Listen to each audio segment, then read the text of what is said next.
Hello, ಎಲ್ಲರಿಗೂ ನಮಸ್ಕಾರ. ಇಂದಿನ ವಿಷಯ ಸುವರ್ಣ ಗೆಡ್ಡೆ ಎಂದು.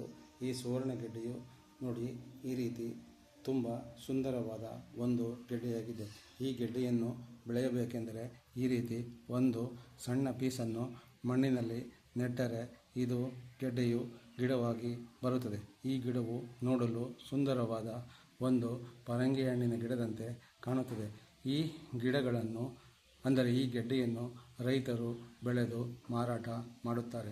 ಈ ಗೆಡ್ಡೆಯು ಸಾವಿರಾರು ವರ್ಷಗಳಿಂದಲೂ ಜನರು ಉಪಯೋಗಿಸುತ್ತಾ ಬಂದಿದ್ದಾರೆ. ಇದು ಶುಗರ್ ಇರುವವರಿಗೆ ಒಂದು ಉತ್ತಮ ಔಷಧಿಯಾಗಿರುತ್ತದೆ. ಈ ಗೆಡ್ಡೆಯ ಪಲ್ಯವನ್ನು ಮಾಡಿ ಚಪಾತಿ ಅಥವಾ ದೋಸೆಯೊಂದಿಗೆ ಸವಿದರೆ ಬಹಳ ರುಚಿಯಾಗಿ ಇರುತ್ತದೆ. ಓಕೆ, ಈ ಗೆಡ್ಡೆಯನ್ನು ಗರ್ಭಿಣಿ ಸ್ತ್ರೀಯರು ಮಾತ್ರ ಉಪಯೋಗಿಸುವಂತಿಲ್ಲ. ಓಕೆ, ಈ ಮಾಹಿತಿಯನ್ನು ನಿಮಗೆ ಹೇಳಲು ಇಚ್ಛಿಸುತ್ತೇನೆ.